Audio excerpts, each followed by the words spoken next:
Meus amigos, muito boa noite, muito boa tarde, muito bom dia. Sejam bem-vindos a esse espaço, a nossa essa integração pastoral, onde estamos dando continuidade a uma série de ensinamentos, de estudos que, graças a Deus, já vem sido ministrado ao redor da terra por homens que Deus tem levantado, por apóstolos que Deus tem levantado, para pregar para um, para dois, para três, para 10, para 100, não importa. O que importa é que a palavra de graça ela seja ministrada aos quatro cantos da terra, em tempo e fora de tempo.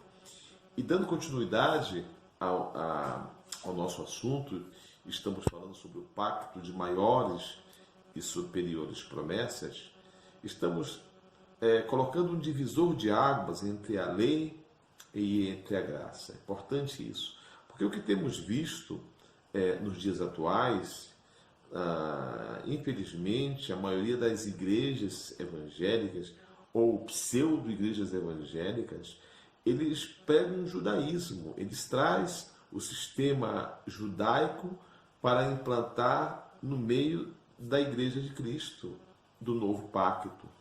Isso tem dado grandíssimos problemas na vida das pessoas. As pessoas são obrigadas a pagar preço, a pagar voto, a praticar sacrifícios inúteis para comprar uma bênção, para comprar a sua prosperidade. Isso é uma falta de entendimento, mas pior do que isso é uma falta de ensinamento. Porque o povo, imagine você, o povo vai na igreja com todo o amor, com toda a alegria, com toda a sinceridade, ele se assenta no lugar chamado igreja, e nesse lugar que se espera que se pregasse uma mensagem que exaltasse a Deus, uma mensagem em linha com o novo pacto de maiores e superiores promessas, esta pessoa senta-se em uma igreja para aprender a mistura, uma fé misturada com lei,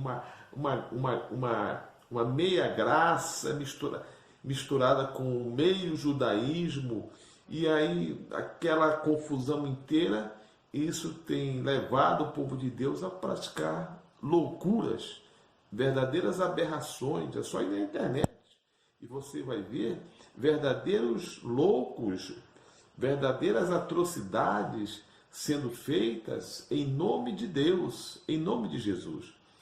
E nós, os pregadores da graça de Deus, os embaixadores em graça, que temos a missão de levar o evangelho que o apóstolo Paulo pregou por toda a sua vida e morreu pregando este evangelho.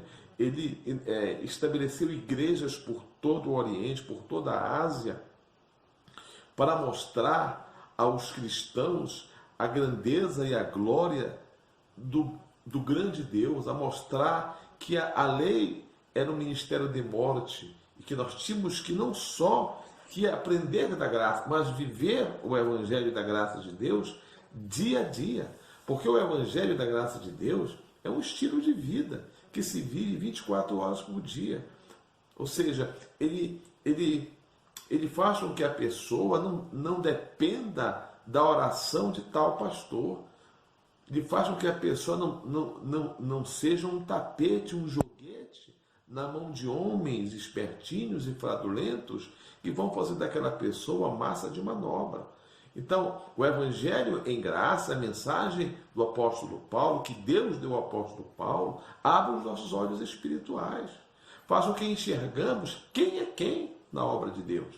É importante nós sabermos isso.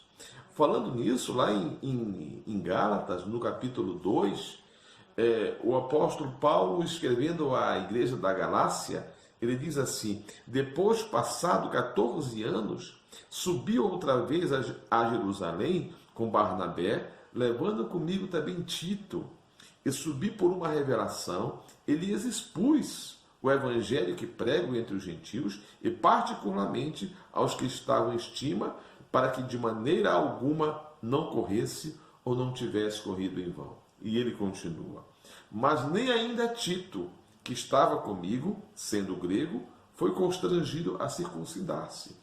E por isso, por causa dos falsos irmãos que se tinham entremetido e secretamente entraram a espiar a nossa liberdade que temos em Cristo Jesus para nos pôr em servidão, aos quais nem por uma hora nós cedemos com sujeição, para que a verdade do Evangelho permanecesse entre vós.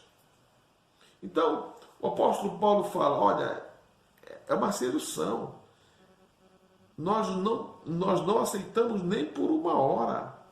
Porque esses falsos irmãos, o apóstolo Paulo falou, eles se intrometeram secretamente para espiar a nossa liberdade que temos em Cristo. É importante que se frise, que se diga, que muitas vezes pessoas bem intencionadas, será que são bem intencionadas, entram sorrateiramente no ministério, numa igreja, para derrubar, para jogar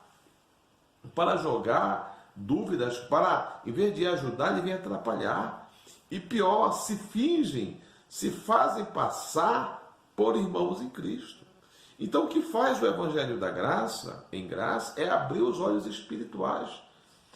E faz com que a gente identifique, como se fosse um radar, quem é quem na obra de Deus. Não é que estamos julgando, mas que uma vez que os olhos espirituais de um crente, de um cristão, se abrem, ele passa a ter uma inteligência espiritual que ele não tinha antes. Ele já não é enganado por todo o vento de doutrina. Ele sabe identificar o lobo da ovelha. Ele sabe identificar aquela água salgada da água amarga. Ele sabe identificar as duas sementes. E o apóstolo Paulo, de uma forma incisiva, ele não se sujeitava. Ele fazia com que os crentes das suas igrejas eles se tornassem adultos da fé. Ou seja, ele não ficava com toda a sabedoria para ele. Ele era uma fonte que ele recebeu da boca do justo e ele fornecia as informações espirituais e divinas estabelecidas na nova aliança, no novo pacto de maiores e superiores promessas para o seu povo, para a sua igreja. E quando ele se ausentou, o apóstolo Pedro também aprontou na igreja. Ele começou a exigir que os gentios fizessem o que o judaísmo fazia, mas que ele não fazia. E o apóstolo Paulo disse que ele chegou a Pedro e Antioquia e resistiu na cara, porque ele era repreensível. Então veja bem, a Igreja Católica. E a Igreja Católica, ela tem o Papa, que é o sucessor de Pedro. Imagine você, Igreja de Cristo, estabelecido pela doutrina de Pedro. Pedro não dá, não tem condição. Ou seja, era um homem repreensível. E quem o repreendeu foi o apóstolo Paulo, que no capítulo 2, versículo 12, porque antes que alguns tivessem chegado da parte de Tiago, comia com os gentios, mas depois que chegaram, se foi retirando-se e apartou deles, e temendo os que eram da circuncisão. E outros judeus também dissimulavam com ele, de maneira que até Barnabé se deixou levar pela sua dissimulação. Existe muita dissimulação no corpo de Cristo. Muita gente que entra numa igreja que são pessoas cínicas, pessoas que vão se aproveitar da simplicidade do povo de Deus. Então, concluindo aqui essa pequena exposição, o Evangelho em graça, o novo pacto, ele abre os nossos olhos, ele acende um radar onde identificamos quem é quem na obra de Deus. E nós não nos sujeitamos, não vamos ficar sujeitos nem por uma hora, aliás, nem por um minuto, porque a graça de Deus, o Evangelho em graça, é inegociável. É inegociável, não há negociação. E se você falar isso, o povo vai embora. Se você ensinar isso... Não, as pessoas tem que ouvirem a verdade, tem que ouvir o verdadeiro evangelho. Vale o que está escrito, não é o que eu acho, não é o que você acha, não é o que o seminário tal acha, mas é o que a Bíblia, o Novo Testamento, baseado nas 14 cartas de Paulo, ensina. Ali está a revelação do evangelho verdadeiro do nosso Senhor Jesus Cristo. Muito obrigado. Eu sou o pastor Paulo Torres. O nosso ministério chama-se Igreja Nova Aliança em Graça. Estamos ligados ao Ministério Internacional Grace the Voice dos Estados Unidos e queremos muito educadamente a cada vídeo lhe apresentar uma porção desta mensagem que transforma, que qualifica e que estabelece o povo de Deus como mais do que vencedor. Obrigado e até o próximo vídeo.